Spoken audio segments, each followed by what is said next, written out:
Queridos hermanos, este pasaje de la Escritura que vamos a meditar del Evangelio según San Lucas, capítulo 21, del 5 al 28, podríamos llamarlo así: el Apocalipsis según San Lucas. O sea, la revelación, Apocalipsis, revelación de los últimos tiempos, de acuerdo a como el evangelista Lucas lo relata. Es decir, este tema no lo agotamos y no lo abarcamos completamente hoy, sino solamente como Lucas lo explica. Para eso tenemos Mateo 24, que es el Apocalipsis según San Mateo, y que el propio Señor nos cuenta cómo será el final del mundo. El apóstol San Juan lo explica con lujo de detalles en un libro especial al final de la Biblia, el Apocalipsis, ¿sí? Pero este libro es simbólico, tiene muchas imágenes, tiene una carga de significado tan grande que conviene siempre ir primero a los evangelios, por ejemplo Lucas 21, para a la luz de lo simple, lo sencillo, ir después al Apocalipsis. No hagan como las sectas que te meten miedo con el Apocalipsis cuando es un libro evangélico, hermoso. Pero vamos a Lucas 21, donde ahí lo podemos entender mucho mejor. El contexto de Lucas 21 es así. Los discípulos observan el templo de Jerusalén y dicen: mirá, Jesús, qué hermosa construcción, bellísimo templo. Están sentados en la colina del Monte de los Olivos, están frente a la ciudad, tienen una vista panorámica espectacular de la ciudad santa y resalta el templo, que es lo más grande. Y Jesús dice: chicos, ¿ven eso? No va a quedar piedra sobre piedra, todo va a ser destruido. Y eso era la casa de Dios. Que el templo sea destruido significaba señal de que Dios había abandonado a su pueblo. Y por eso, de la sorpresa, los discípulos pasan a la interrogante: ¿cuándo va a pasar eso? Contanos un poco. Y Jesús empieza a relatar ciertas señales, pero no de la destrucción del templo, de cuándo sucederá, sino del fin de los tiempos. Aprovecha eso para ir hacia el futuro, bastante al futuro. Y comienza hablando de 4 señales previas al fin. ¿Quieren saber cuáles son esas 4 señales? Primera señal, está en el versículo 8. El aumento de los falsos maestros. Jesús relata una cadena de eventos, ¿sí? Y en el versículo 8 habla de que como señal previa al fin se presentarán falsos maestros cristianos simulando ser Jesús o simulando la venida de Jesús, la segunda venida. Y Jesús dice: cuando te digan yo soy el Cristo, no le hagas caso. Ese es un anticristo que se presenta siendo yo, pero no soy yo. O cuando te digan el tiempo está cerca y te ponen la fecha del fin del mundo. Va a suceder tal día, a tal hora, el fin del mundo. Jesús va a volver en ese día. Y saben que hay varios que dijeron esas cosas. Hay una lista larga. Falsos cristos, falsos maestros. Así que dice: cuidado, no les presten atención, porque del día y de la hora nadie sabe, ni los ángeles de Dios, ni el Hijo en su naturaleza humana, sino solamente el Padre. Esa es una señal de que el fin se aproxima, la proliferación de la cizaña, podríamos decir. Segunda señal, algo que siempre sucedió, pero que al fin del mundo sucederá de una forma mega, hiper gigante. ¿Qué será? Las guerras. Siempre hubo guerras. Pero de los versículos 9 al 10 nos relata: se levantará nación contra nación y reino contra reino. Y esa reduplicación, ese énfasis de Jesús, habla de un aumento de la actividad bélica, un aumento de las guerras, que acercándose al fin del mundo, las guerras no abarcarán un país contra otro, o una guerra civil internamente. Una guerra abarcará un continente con otro continente. Y llegará el tiempo donde habrá una primera guerra mundial, y vendrá una segunda guerra mundial, y vendrá una tercera. Y tal vez estemos ahí. Y digo tal vez porque no lo sé. Pero en el siglo XX sucedieron 2 guerras mundiales. 2 en un siglo. ¿Qué significa? Que esta señal se está cumpliendo delante nuestro. Y Jesús lo dice así: cuando oigan de guerras y de revoluciones, no se alarmen, no tengan miedo, no se desesperen. Porque dice, estas cosas tienen que suceder primero, pero el fin no será inmediatamente. Tercera señal. Hay un tercer grupo de señales previas a la venida del Señor. Y es un grupo de señales. Fíjense, habrá grandes terremotos, en diferentes lugares, hambres y pestilencias, y habrá terror y grandes señales en el cielo. Versículo 11. Terremotos, hambrunas, epidemias, pandemias, señales en el cielo. O sea, señales astronómicas, actividad del sol, eclipses lunares, cometas, algo en el cielo que relatan la creación. Dice, el Señor se acerca, el Señor se acerca, el Señor se acerca, como si fuera una trompeta que va sonando. Cerca del final del mundo, estos eventos cobrarán una mayor dimensión y fuerza. También siempre sucedieron, pero serán más notorios, más catastróficos, de mayor alcance. Tsunamis, falta de alimentos en las ciudades, apagones de electricidad, en verano espero que no suceda tanto, epidemias nuevas y eventos en el cielo que dejarán incluso confundidos a los científicos y con terror a los ateos e incrédulos. Cuarta señal. Esta es la señal en la cual el Cristo se detiene más. Va de los versículos 12 al 19. Y esta señal tiene que ver contigo, conmigo y con la iglesia. Es decir, aumentará la persecución contra la iglesia. El mundo va a perseguir a la iglesia de una manera feroz. Un ataque sistemático y planificado contra la iglesia de Cristo. Él dice en el versículo 12, os echarán mano y os perseguirán, y os entregarán a las sinagogas y a las cárceles, y seréis llevados ante reyes y ante gobernadores por causa de mi nombre. Cuando uno mira la historia de la iglesia en los 2000 años de historia que ya van, uno encuentra que durante la época del Imperio Romano, ¿sí?, que cayó en el 476 después de Cristo, pero antes de que caiga, el Imperio Romano persiguió 10 veces a los cristianos. 10 persecuciones sistemáticas en 250 años. La última fue la peor, año 311, 312 después de Cristo, hasta que llegó Constantino y dijo, basta, no los persigamos más, tolerancia religiosa. Hasta nos dio el domingo, inventó el domingo para que los cristianos tengan libertad de culto, y eso sigue hasta hoy. Todavía.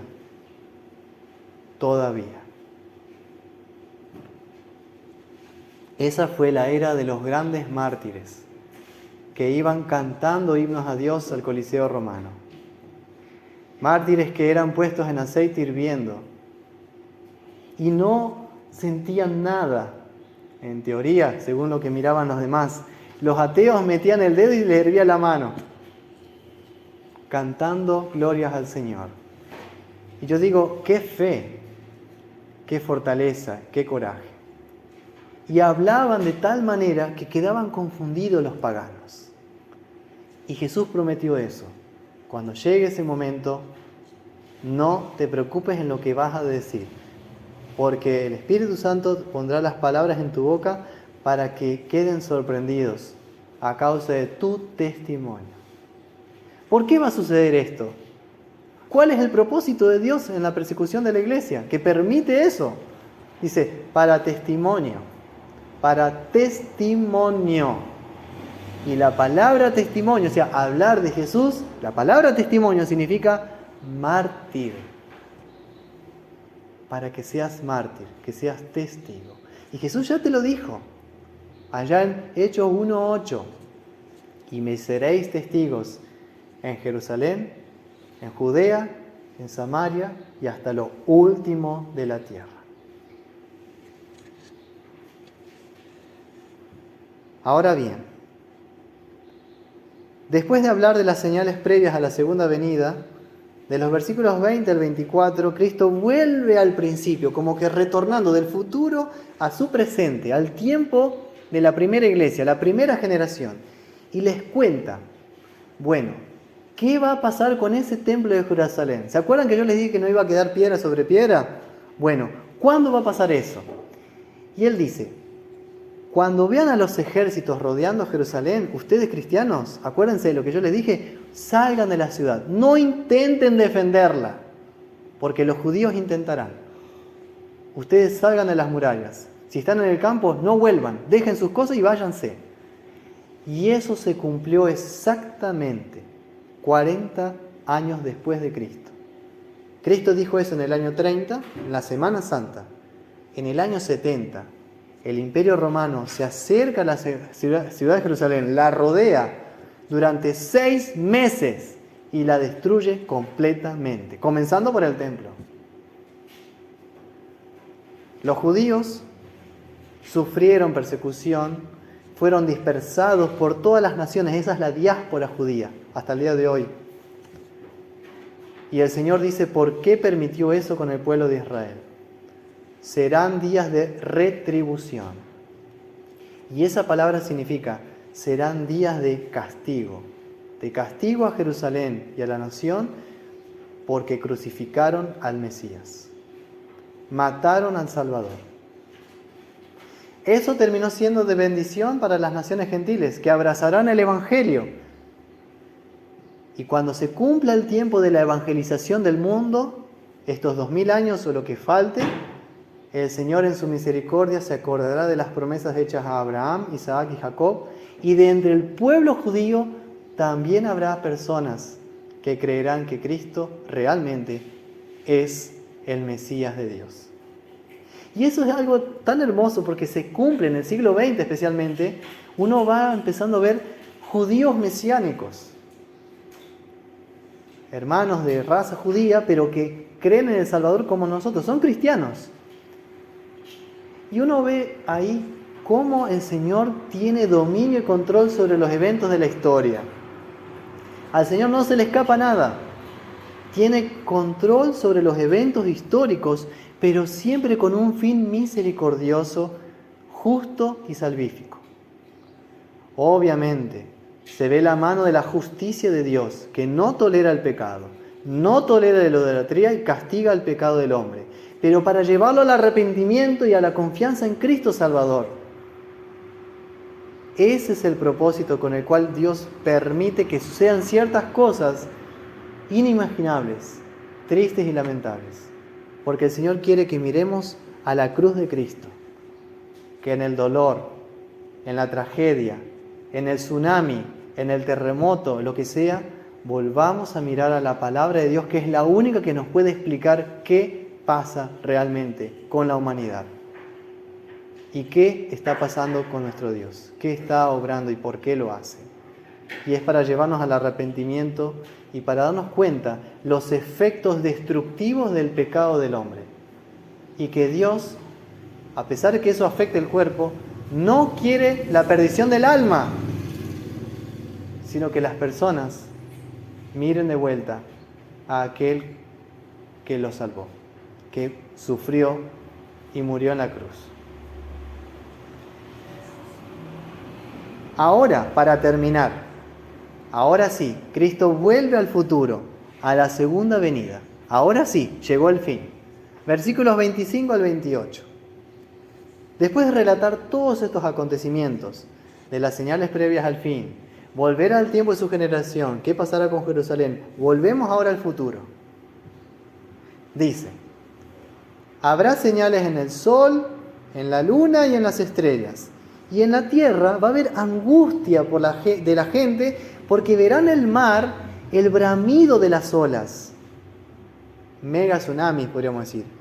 Y la gente desfallecerá de miedo, porque las potencias de los cielos serán conmovidas. O sea, porque las leyes físicas que rigen el universo tambalearán. Es como cuando uno tiene un choque, como te pasó. ¿Qué sentiste cuando te chocó el colectivo? ¿Qué sentí? Un gran susto. Bueno, así, un gran susto. Por un pelo, Enrique, ¿eh? Sí, la verdad. Por un pelo. La saqué barata. Sí. Bueno. Pero se dé cuenta que entre todo eso, en lugar del colectivo, mirás y se ve en el cielo, las nubes del cielo, los ángeles de Dios viniendo, como un coro angelical, que nos recuerda el tiempo de la Navidad, pero acá diciendo, Santo, Santo, Santo, el día ha llegado, bendito sea el Cordero. Y el Señor viniendo en una nube con gran poder y gran gloria. Y dice el Señor que cuando lo veamos llegar, no debemos morir de miedo. Al contrario, dice, cuando estas cosas comiencen a suceder, levanten la cabeza, miren para arriba. Por eso sabemos que lo vamos a ver desde el cielo. Porque el momento de su liberación está cerca. Y la palabra liberación es libertad. Libertad, libertad, libertad. Finalmente llegó el día de libertad. El día de la independencia, de liberación final, donde no habrá más muerte, no habrá más pecado, no habrá más tristeza, ni dolor, ni poder del mal, porque todo eso habrá pasado. Y el Señor mismo, con voz de arcángel y trompeta de Dios, enviará a sus ángeles a recoger a los escogidos, a los sobrevivientes que hayan quedado vivos todavía en la faz de la tierra, ¿sí? Y a los muertos en Cristo los resucitará primero.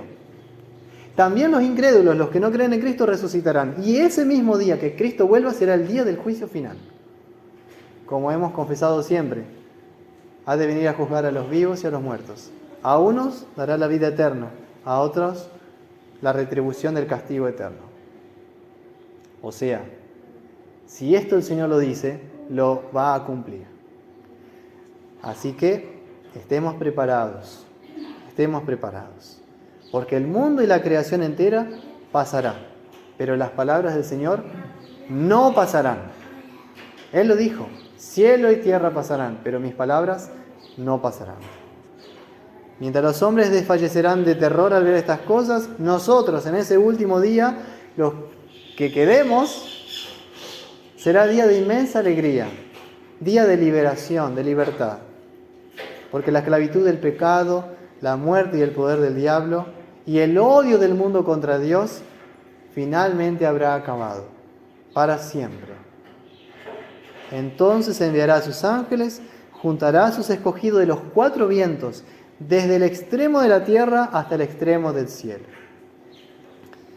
¿Qué debemos hacer mientras tanto? ¿Qué creen ustedes? Hermanos, como hemos escuchado en 2 Tesalonicenses, trabajemos, sigamos nuestra vida normal, trabajando para el Señor, no dejando de congregarnos en el día del Señor, para que estos acontecimientos, cuando empiecen a suceder, no nos sorprendan, no nos agarren con una fe tan frágil que terminemos negando al Señor de la gloria. Miren, de aquel día y de la hora nadie sabe, pero las señales el Señor sí las dio para que intuyamos, así como cuando se acerca el verano, el Señor viene, el Señor viene. Mantengamos firme nuestra confesión de fe trinitaria en Dios Padre, Hijo y Espíritu Santo. Sigamos viviendo nuestro bautismo en nuestra vocación diaria y sigamos conservando esta bendita esperanza de la vida y de la resurrección en Cristo nuestro Señor. Que el Señor nos dé fuerza a nosotros como iglesia, como congregación y como familia, para que cuando estas cosas las veamos venirse en serio, digamos, Maranata, ven Señor Jesús. Amén.